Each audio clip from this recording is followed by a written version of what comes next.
Eu quero dar uma saudação toda especial aos nossos visitantes que embelezam a nossa igreja na noite de hoje.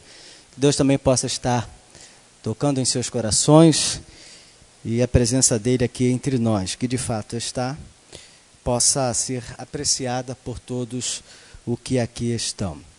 Eu queria pedir a vocês, se for possível, você se colocar de pé aí de onde você está e chamar o Almindo, vem cá Almindo, por favor, aqui à frente. E a gente sempre gosta de se abraçar, né? Só que eu gostaria que nós, nesse momento, nos abraçássemos e você saísse do seu lugar para dar e receber o abraço. Aquele abraço que nós já mostramos aqui na igreja, que os homens de valor puderam aprender e eu sei que alguns deles praticam, né? Porque existem vários tipos de cumprimento. Existe aquele cumprimento que a gente está dizendo para a pessoa para se manter longe, né? Que é aquele assim. A gente dá uma mão aqui, a outra já vai. Mantenha-se uma distância segura de mim. Agora, tem aquele abraço também que a gente aproveita para tirar as diferenças, né? Que a gente vai na pessoa assim, dá uns murros nas costas da pessoa, né? A gente se aproveita ali para se vingar. Agora tem aquele abraço afetuoso, né? Que é coração com coração, né? Que a gente vai, faz um carinho assim, a gente pode até deitar no ombro do irmão, né? Aquela coisa gostosa. Faça assim agora com a pessoa que está próxima de você, seu amigo visitante, né? Que é um abraço assim que a gente pode sentir realmente o calor da pessoa que está junto de nós.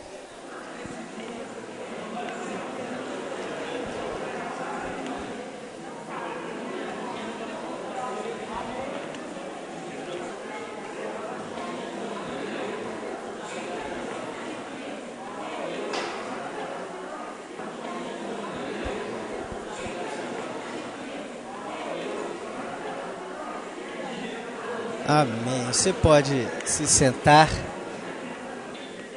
Se alguém entre nós não recebeu um abraço, fale comigo depois que eu lhe dou o abraço, porque você não pode sair daqui hoje sem receber esse abraço carinhoso. Queridos, vamos abrir a palavra de Deus. Você pode se sentar e assentados nós faremos a leitura da carta aos Hebreus no capítulo 7. Você já abriu? Amém? Eu quero falar com você hoje sobre o problema da culpa humana. A Bíblia diz, eu falei do verso 21, né? Mas é verso 20. E a Bíblia diz assim: e isso não aconteceu sem juramento. Outros se tornaram sacerdotes sem qualquer juramento, mas ele se tornou sacerdote com juramento quando Deus lhe disse: o Senhor jurou e não se arrependerá. Tu és sacerdote para sempre. Jesus tornou-se por isso mesmo a garantia de uma aliança superior. Ora, daqueles sacerdotes tem havido muitos, porque a morte os impede de continuar em seu ofício. Mas visto que vive para sempre, Jesus tem um sacerdócio permanente. Portanto, ele é capaz de salvar definitivamente aqueles que por meio dele aproximam-se de Deus, pois vive sempre para interceder por eles. É de um sumo sacerdote como este que precisávamos, santo, inculpável, puro, separado dos pecadores, exaltado acima dos céus. Ao contrário dos outros sumos sacerdotes, ele não tem necessidade de oferecer sacrifícios dia após dia, primeiro por seus próprios pecados e depois pelos pecados do povo. E ele o fez uma vez por todas, quando a si mesmo se ofereceu. Pois a lei constituiu sumos sacerdotes a homens que têm fraquezas, mas o juramento que veio depois da lei constitui o Filho perfeito para sempre. Existe na história humana uma inegável e inquestionável necessidade de que o problema da culpa seja resolvido. Isso começa desde lá com Adão, porque desde o início da história humana, já com Adão e Eva, a gente vê isso muito bem explícito ali na sua experiência, quando ele pecou contra Deus, desobedeceu a Deus, e ali ele logo foi tomado por uma culpa, e ali ele percebeu que estava nu, e tentou de alguma maneira encobrir-se da culpa, se escondendo de Deus, por trás das moitas, por trás das árvores, até que Deus o chamou: Adão, onde é que você está? E ele se apresenta a Deus, e ali começa um diálogo interessante para nós pensarmos, porque Adão, ele disse, ele reconheceu a sua culpa, e afirmou que aquela culpa lhe trazia uma vergonha muito grande por se perceber nu. E Deus diz, então, mas quem disse que você estava nu? Porque ninguém afirmou que você estava nu, mas ele se percebeu nu, por causa da culpa. E o texto bíblico então diz que Deus tomou peles de animais e cobriu a Adão e a sua mulher. Mas é interessante a gente considerar que para que haja pele de animais, animais precisam ser mortos. O sangue precisa ser derramado, para que a partir daí a culpa pudesse ser coberta, pudesse ser sanada, pudesse ser resolvida. E o que a gente percebe também naquele diálogo de Adão com Deus, é que aquele diálogo não significava ali uma necessidade de Adão estar explicando qualquer coisa a Deus, porque essa não era a intenção de Deus, porque naquele momento se constata que o pecado ele traz consigo a vergonha, o sentimento de nudez e a nossa inadequação em relação àquilo que Deus é. E, por conseguinte, o impedimento que nós estabelecemos para o nosso contato com Deus. E o primeiro ato divino, após aquela constatação da culpa, foi justamente esse: cobrir Adão e a sua mulher com a pele de animais. E se você começar a observar, em qualquer cultura, e isso está presente na história humana, essa questão da culpa sempre esteve presente, e a tentativa do homem de resolver o seu problema de culpa diante de Deus sempre esteve presente. E na história humana, para se resolver o problema da culpa, o sangue sempre teve que ser derramado. Animais sempre foram apresentados para que, no derramar do seu sangue, a culpa pudesse ser ali expiada. E, independentemente da cultura, obtendo as suas próprias formatações, as suas maneiras distintas de fazer expiação pela culpa, pela nudez da alma provocada pelo pecado, independente de que maneira isso era apresentado, o senso de qualquer civilização sempre demonstrou a necessidade de que algum tipo de expiação fosse feita para que a culpa pudesse ser resolvida, para que a relação entre o homem e a divindade pudesse ser resolvida. E não apenas como a gente vê na história de Adão, mas em toda a história humana, todos os ritos religiosos sempre se apresentaram como sendo necessário a morte de um animal, o derramar de um sangue pelo culpado. É um boi, é um bezerro, é uma galinha, é um cabrito, ou até mesmo um simples passarinho, seja o que for, o sangue de alguém tem que ser derramado. para expiar a culpa do indivíduo. Só que hoje, na era moderna, com todas as suas sofisticações religiosas e sofisticações do próprio viver humano, se entende que não precisa, às vezes, dependendo das formatações sociais, derramar o sangue de um animal. Hoje a expiação muitas vezes é feita com um indivíduo sentado num divã, na tentativa de encontrar resposta para esse negócio que fica reverberando dentro da sua própria alma.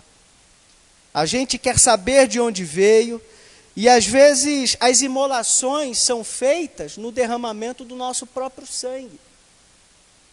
A gente vê alguns evocando fortemente o sangue do avô, o sangue, a presença da avó, do pai, da mãe que a abandonou na infância. Mas alguém, alguma coisa, às vezes a própria sociedade, a estrutura social, funciona muitas vezes para responder à desarmonia, o desequilíbrio que se instala na alma do indivíduo, que quer de alguma maneira buscar as respostas para as questões da culpa que se manifestam no seu ser interior e na sua alma. E de alguma maneira, por isso, tenta-se buscar uma espécie de imolação, expiação, derramamento de sangue, seja literalmente falando, seja através das manifestações sociais, como eu citei aqui, sentando num simples divã, buscando as respostas que lhe incomodam. E não há outro meio pelo qual nossa cabeça funcione, buscando os mecanismos de expiação, que vão desde os animais até os esquemas psicológicos, que vão desde os rituais mais cruéis, seja como for, mas como um meio de autojustificação e também de autoafirmação.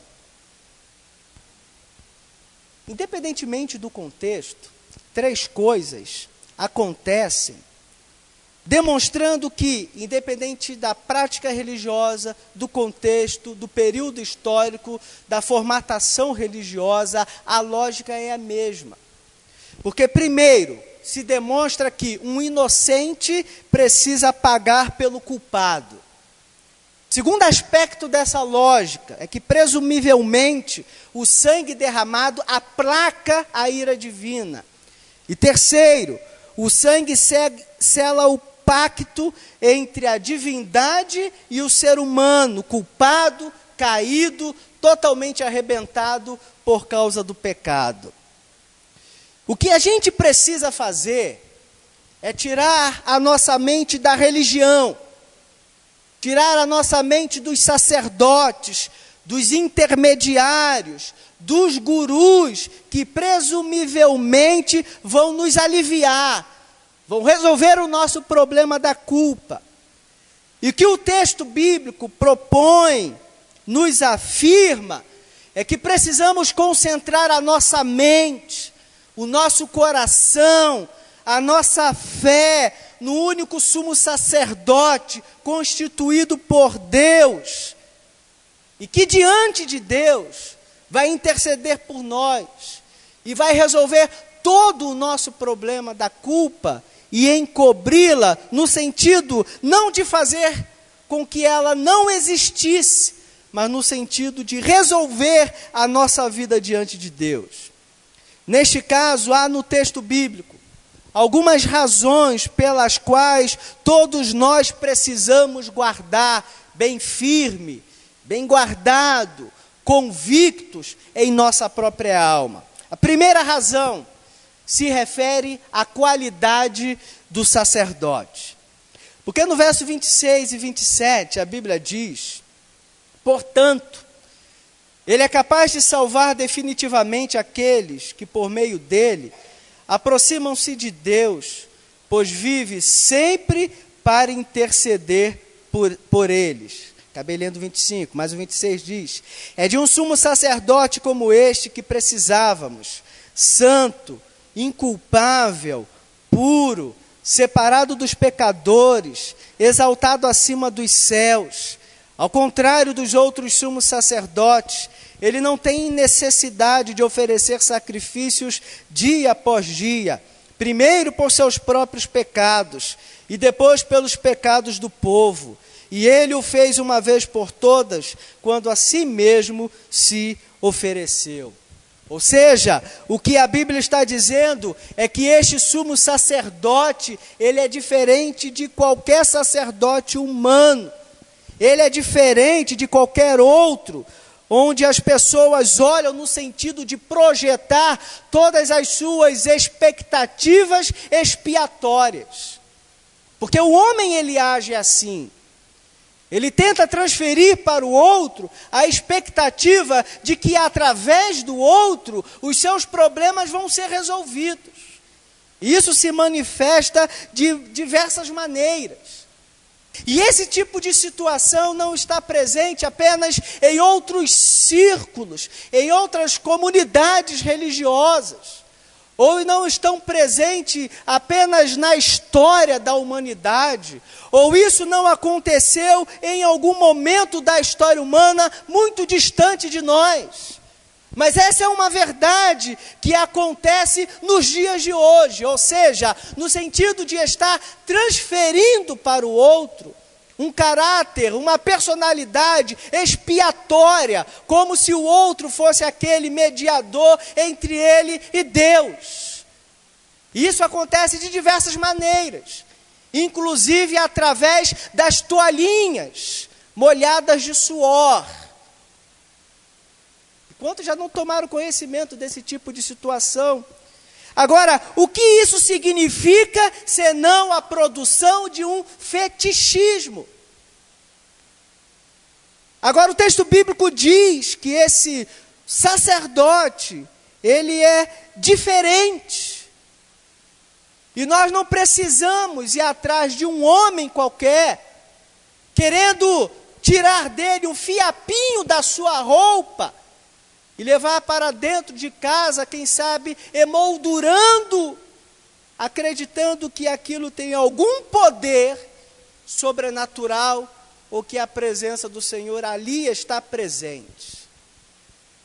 Seja pela roupa do indivíduo, seja pela toalhinha, seja por um dente que caiu, por uma unha que foi cortada na semana, e alguém vai lá atrás querendo guardar aquele negócio ali, seja através da produção de outros tipos de amuletos, ou de simpatias, porque não há diferença nenhuma de outras simpatias que se vê por aí, como por exemplo do copo d'água em cima da TV e depois se toma. Ou seja, o que se percebe é que as pessoas se envolvem e abraçam uma série de besteiras que são apresentadas em função do fato de projetar sobre alguém uma expectativa que jamais se tornará real no sentido de resolver o problema do homem com Deus. Então o texto bíblico fala da qualidade desse sacerdote. O texto bíblico diz que qualquer tipo de manifestação humana, no intuito de se colocar entre o homem e Deus, não resolve o problema do homem, porque esse sacerdote, ele tem a necessidade, inclusive, de fazer expiação por ele mesmo. E aí o texto bíblico diz que esse sumo sacerdote e único é absolutamente diferente dos demais. Porque o texto bíblico diz, ele é santo, inculpável, puro, separado dos pecadores, exaltado acima dos céus. Ao contrário dos outros sumos sacerdotes, ele não tem a necessidade de oferecer sacrifícios dia após dia, primeiro por seus próprios pecados e depois pelos pecados do povo.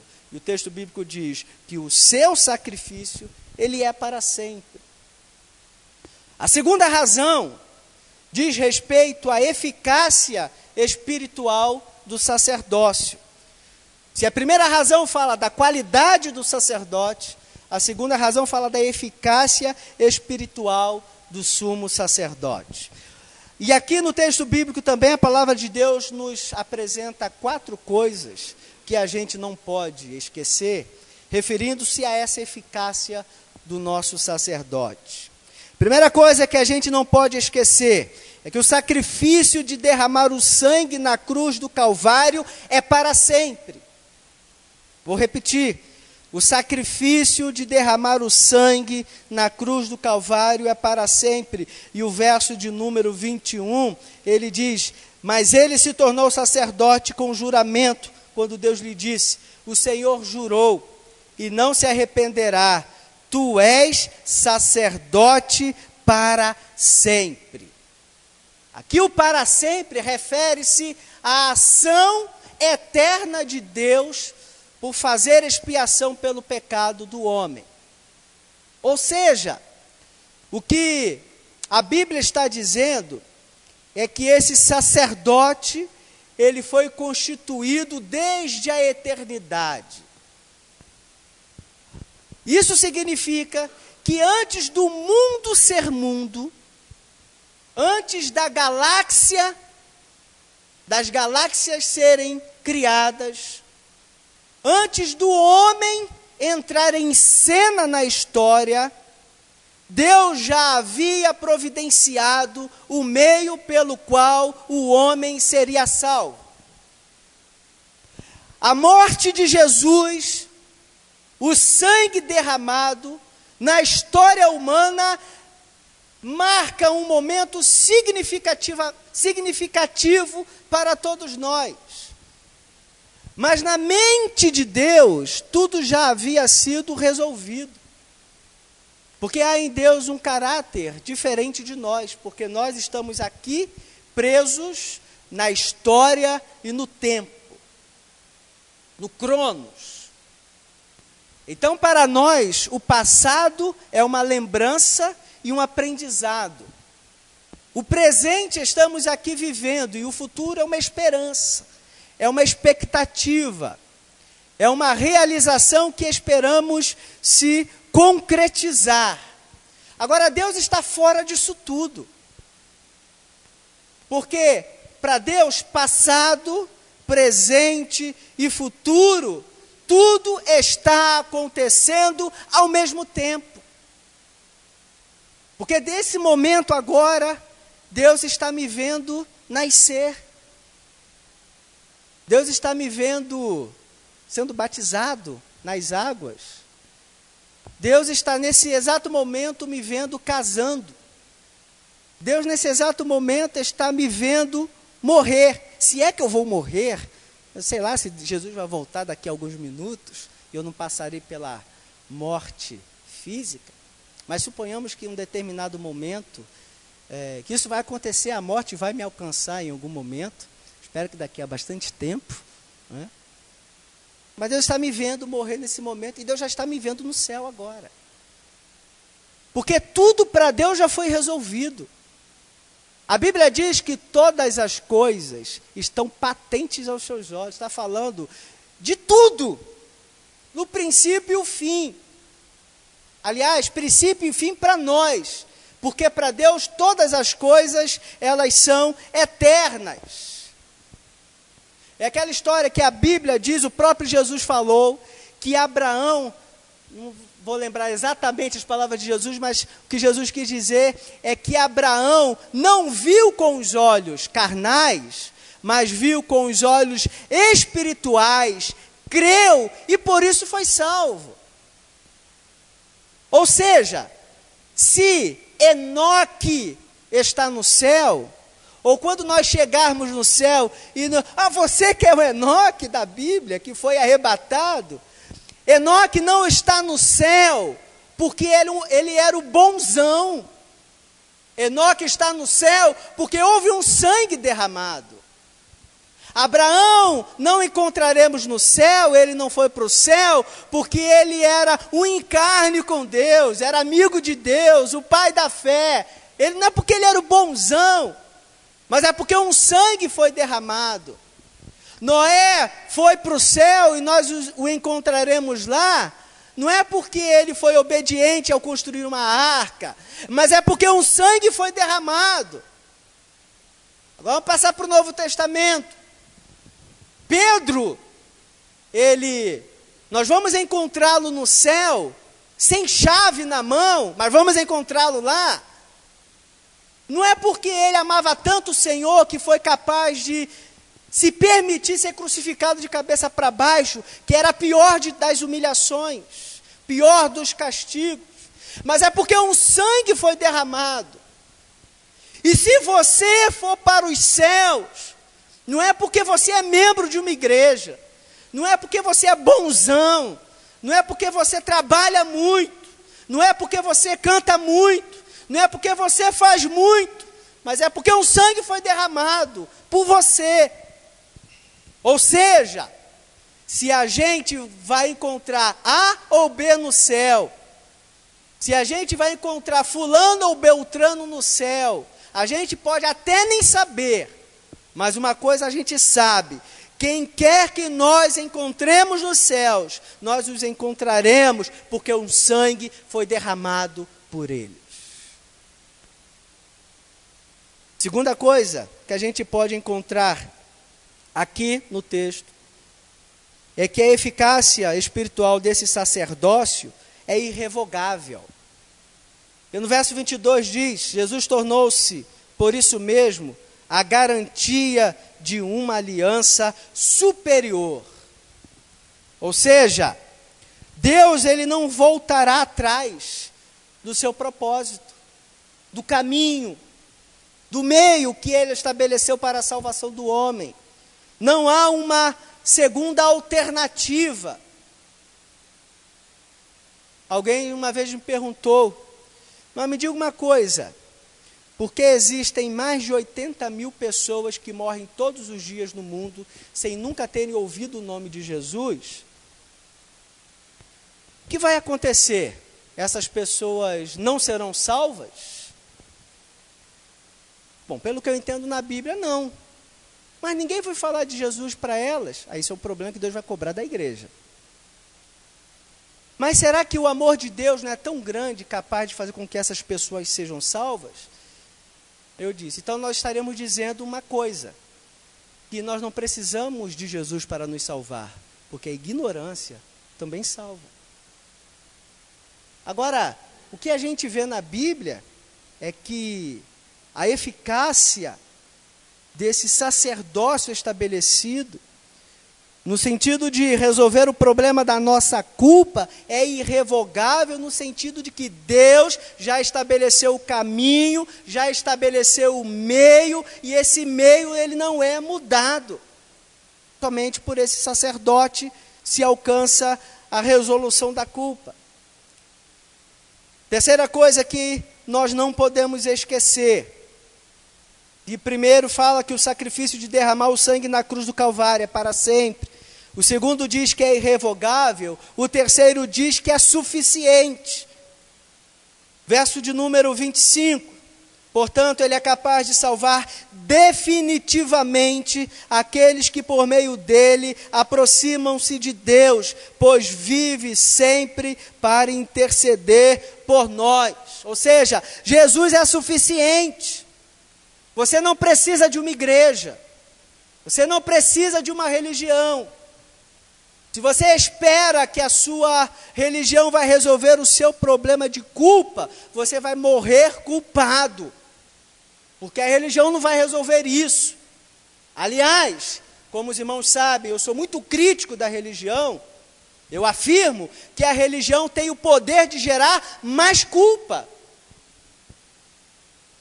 E todas as vezes que Jesus, no Novo Testamento, vai falar acerca do seu sacrifício, ele diz assim, tetelestai, que no grego quer dizer, está pago. Ou seja, é suficiente. Está pago. Não há necessidade de fazer mais nada. Você não precisa dar dízimo. Você não precisa estar na igreja todos os dias. Você não precisa fazer sacrifícios. Você não precisa mutilar o seu corpo. Você não precisa se autoflagelar. Você não precisa sofrer. Você não precisa tornar-se um ermitão, um afastado ou um essênio nos dias atuais. Porque tudo já está pago. O Senhor já resolveu o seu problema. É como se você tivesse uma dívida impagável com um banco, por exemplo. E de repente você recebe a notícia de que alguém foi lá e pagou sua dívida. Eu tenho certeza absoluta que você vai fazer a maior festa. Que você não vai chegar para o banco, e no banco vai chegar para o gerente e vai dizer assim, mas vamos aí ver um meio de eu pagar essa dívida aí. A gente vai dizer, não, mas já está pago. Não, sim, mas eu quero resolver o problema, eu quero pagar. Meu filho, já está pago. Qual a parte da notícia aí que você não entendeu? Quer que eu desenhe? Está pago. Está resolvido. Não precisa de mais nada. Porque não há nada que o homem possa fazer para resolver o seu problema diante de Deus. Não há nada. Se você esperar que você venha fazer alguma coisa para resolver o problema, você, como diz um bom nordestino, está lascado. Porque não há nada que você possa fazer, não há nada que os outros possam fazer. Sangue de Jesus derramado, ele foi o suficiente. E algumas pessoas, eu frequentemente ouço pessoas dizendo assim, e se apresentando como sendo indignos de estarem na presença do Senhor. E dizem até assim, pastor, eu vou me afastar. Mas por que você vai se afastar? Porque eu tenho questões na minha vida que precisam ser resolvidas. Meu irmão, já está pago. A dívida está paga. A sua culpa já foi remida, já foi expiada. Aí eu não vou à igreja, vou ficar um tempo afastado, porque eu estou indigno de estar ali. Querido, não faça isso, porque já está pago. O sacrifício de Jesus foi suficiente. Quarta e última coisa que a gente não pode esquecer é que Jesus assumiu diante de Deus a posição de ser o intercessor contínuo e exclusivo de cada um de nós. Verso 25, no finalzinho diz, pois vive sempre por interceder por eles. É Jesus quem intercede por nós, você não precisa de nenhuma outra mulher para isso, porque é Jesus. A Bíblia diz que é Jesus quem intercede por nós diante de Deus. E esse hoje é o seu ministério. Porque se uma vez os nossos pecados agridem a Deus, Jesus diante do Pai, ele disse, olha Pai, esse aí já foi alcançado por mim.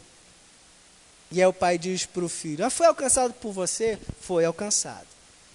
O meu sangue foi derramado por ele e ele aceitou esse sacrifício. Ele é nosso. E aí o Pai diz, então está tudo resolvido. Falando aqui uma maneira humana de nós compreendermos esse diálogo.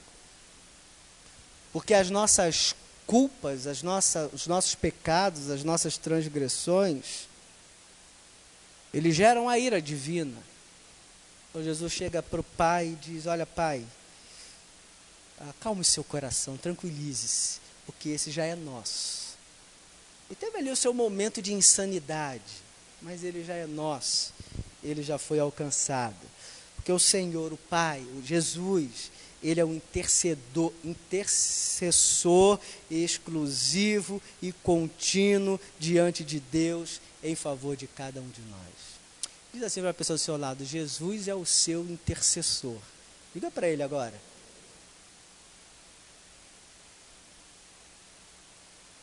Você não precisa confessar as suas culpas a nenhum homem. É Jesus. Porque qualquer homem precisa se confessar tanto quanto você.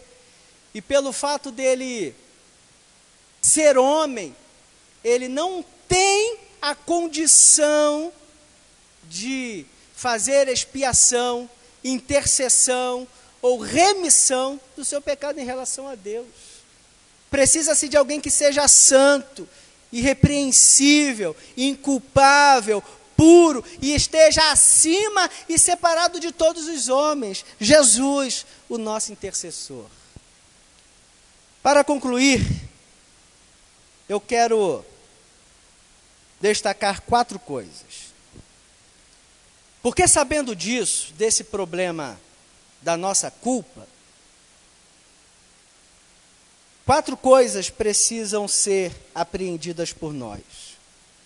Primeiro, diante de tudo isso, a gente aprende que quando a gente cai, a gente não fica prostrado. Por causa do nosso sumo sacerdote, Jesus. A gente pode cair, mas a gente não fica prostrado na nossa miséria. Porque nós temos esse sumo sacerdote que faz intercessão entre nós e Deus. Que pagou todas as dívidas para nós. Então não temos a necessidade mais de estar caídos em nossa vida. Se por um lado, quando a gente cai, a gente não fica prostrado, por outro, quem está de pé, sabendo disso, não fica arrogante. Não fica arrogante por saber que ele não é o bonzão da história toda. O bonzão é quem fez a expiação.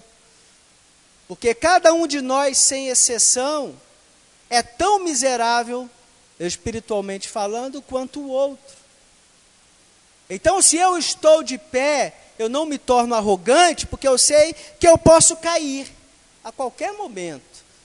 E o próprio Jesus já havia dito isso. Cuidado, se você está de pé, vigie para que você não caia. Então eu começo a vigiar minha própria vida.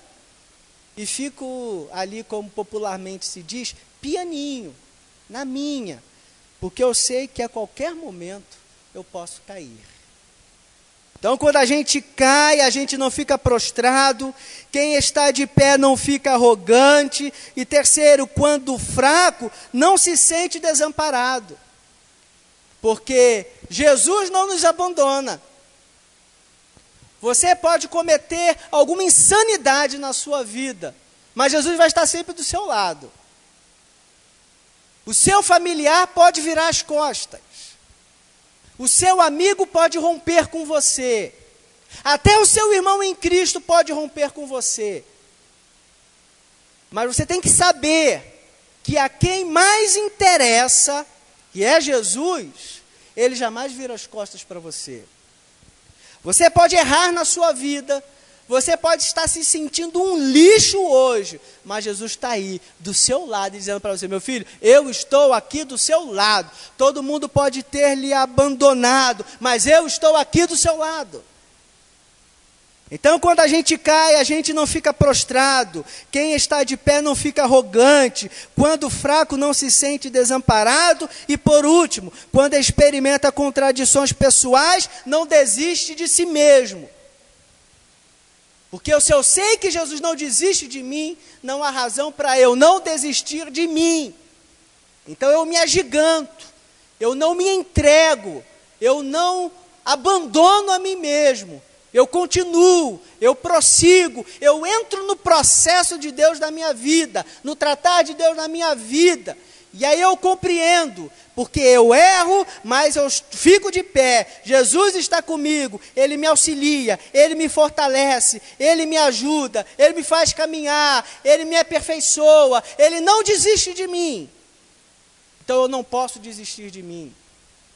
Querido, você pode estar aqui hoje com algum sentimento ruim pelo fato de você ter cometido algum ato que você sabe que desagradou a Deus.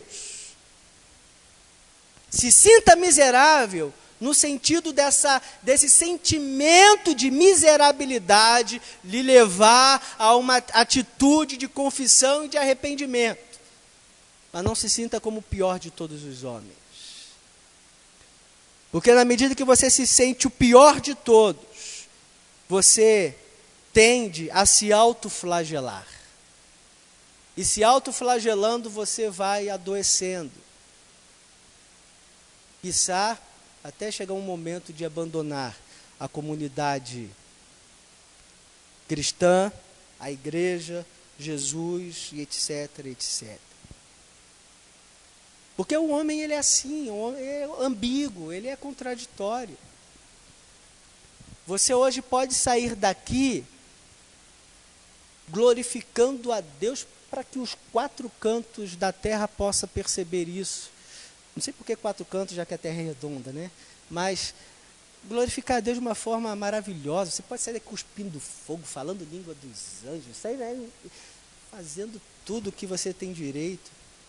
E amanhã você experimentar o outro lado da moeda, a frieza, a apatia, o pecado, a transgressão. E amanhã, se isso acontecer, você vai precisar olhar para dentro de si mesmo e dizer: olha, Leandro, eu não vou desistir de você. Vamos juntos aí caminhar. Agora você pode estar hoje aqui com um sentimento adverso, se sentindo culpado, de repente agindo como Adão e Eva, buscando meios humanos para encobrir a sua culpa. Eu não sei qual é a sua folha de figueira hoje, eu não sei qual é o seu amuleto, eu não sei o que é hoje para você a folha de figueira, mas eu quero dizer que a folha de figueira é um problema. O que você precisa é que a sua culpa seja encoberta pela pele de um animal, de um cordeiro, de alguém que pudesse derramar o seu sangue. E a boa nova, isso já aconteceu. Tetelestai, está pago. Jesus pagou a sua dívida. Ele está agora diante de Deus, intercedendo a seu favor, dizendo ao Pai: esse aí já é meu, a dívida dele está paga. Agora para outro, Jesus pode estar dizendo: eu quero pagar a sua dívida, eu quero que você sinta que ela está paga, e que você se aproprie, e que você viva hoje na certeza, na convicção de que eu já fiz tudo por você. Amém, queridos? Fique de pé nesse instante. Queria que você fechasse os seus olhos nesta hora.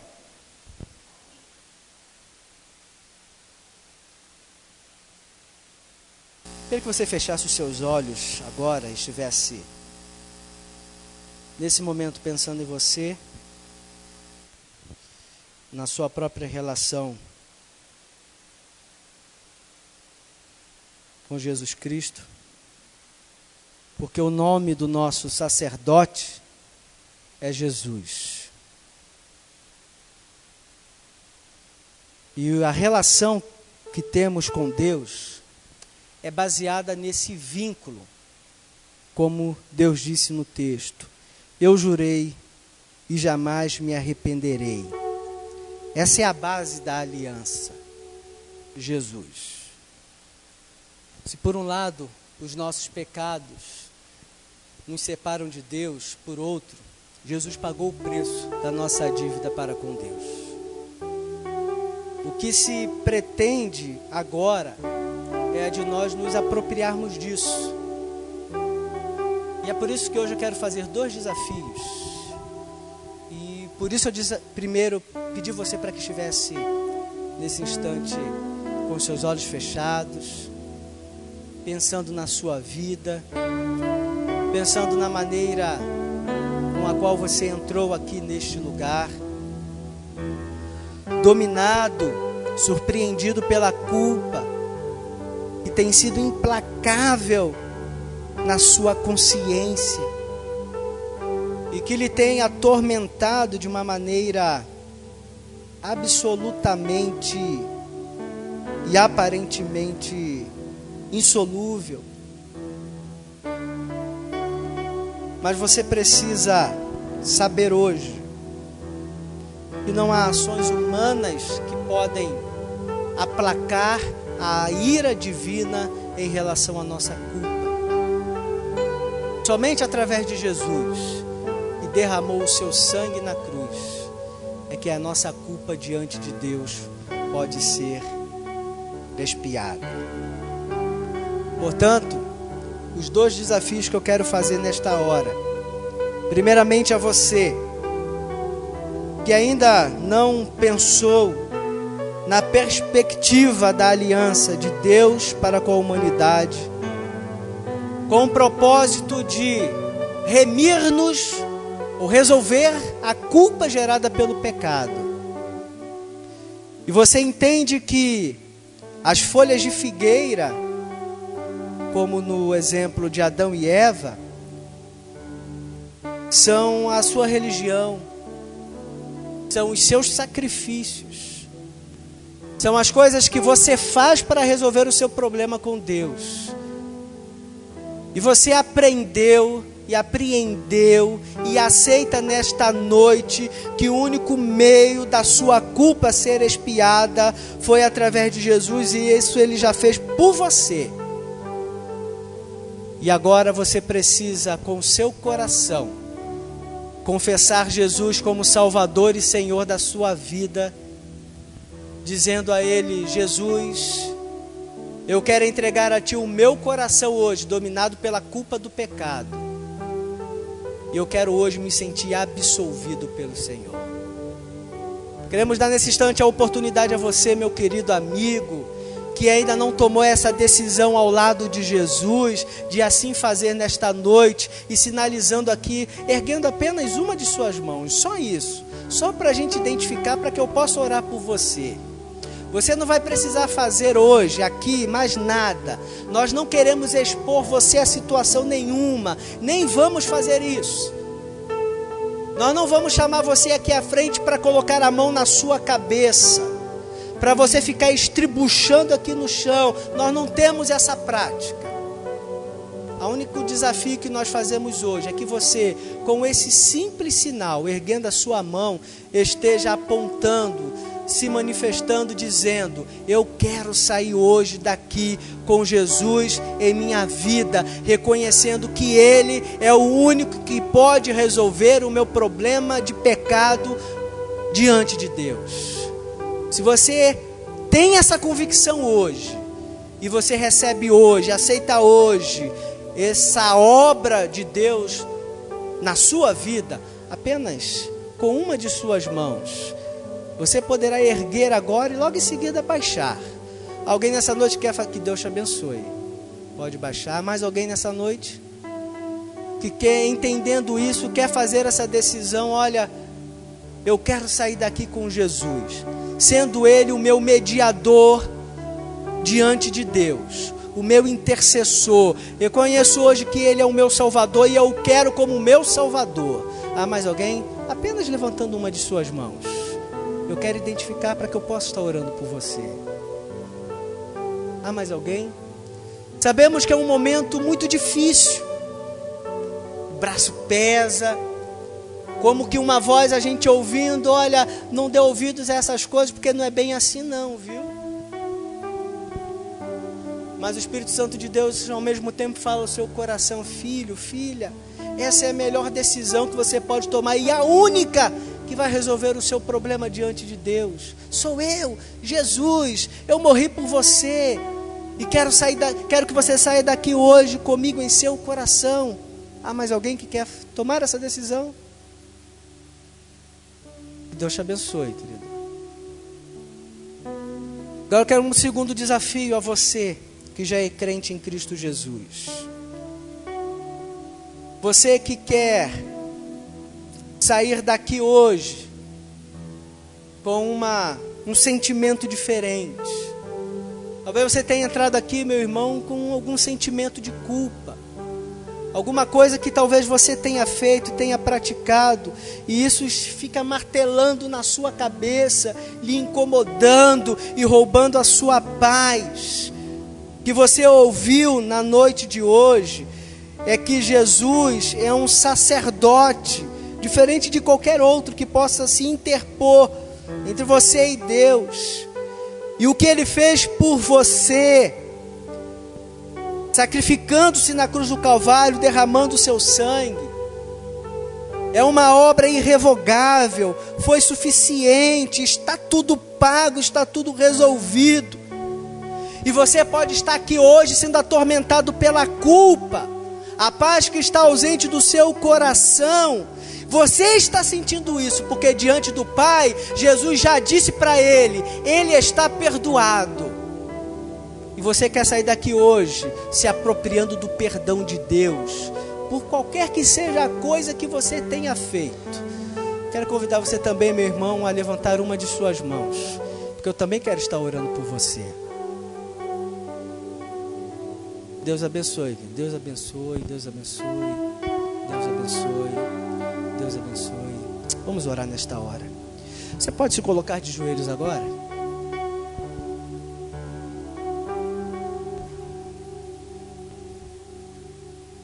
Você não está se colocando de joelhos nessa hora diante do pastor. Porque não sou eu que fiz expiação por você, não sou eu o intercessor diante de Deus. Mas nesse momento, me unindo a você, eu também me coloco de joelhos diante do Pai, de Jesus, que também é o meu Salvador, suplicando a Ele as suas misericórdias sobre as nossas vidas. Vamos orar então ao Pai. Pai bendito, exaltado e glorificado seja o teu santo nome. E louvamos o teu nome, ó Pai, pelo fato do Senhor ter nos amado de uma maneira extraordinária e como ninguém nos amou, a ponto de seu Filho Jesus ter morrido na cruz do Calvário, tendo ele o Cordeiro do Senhor, cujo sangue derramado aplacou a ira do Senhor. E agora nós vivemos nesta aliança com o Senhor, aliança eterna, aliança irrevogável, a obra do Senhor que foi suficiente para nós, e nós não precisamos de nenhum outro recurso, a não ser a apropriação da obra de Jesus por nós. Porque é somente Ele quem resolve o problema da culpa humana, e nós aceitamos isso.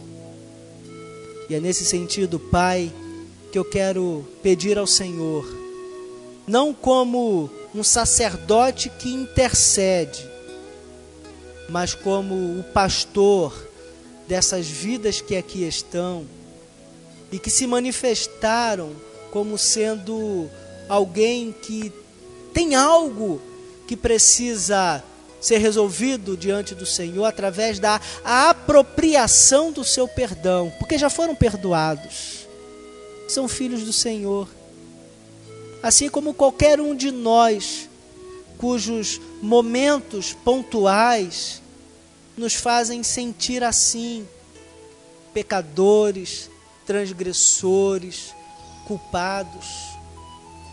E nesses momentos, por um lado, Satanás fala aos nossos ouvidos dizendo que nós somos miseráveis e fica atormentando a nossa consciência, fazendo-nos sentir cada vez mais culpados e por isso roubando a nossa paz. Mas a tua palavra nos diz que o Senhor não gera culpa, porque o Senhor absolve. A tua palavra nos diz que o Senhor gera paz, e se há perturbação, a fonte de perturbação não é o Senhor, e se não é o Senhor é Satanás.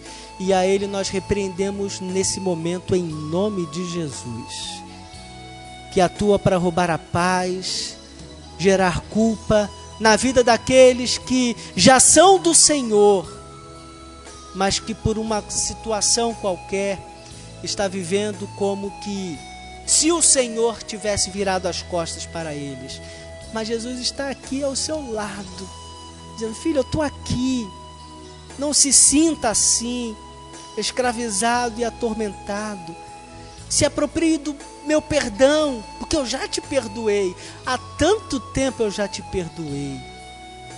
Ó Pai amado, trate desses corações e dessas consciências atormentadas e liberte-os da culpa em nome de Jesus.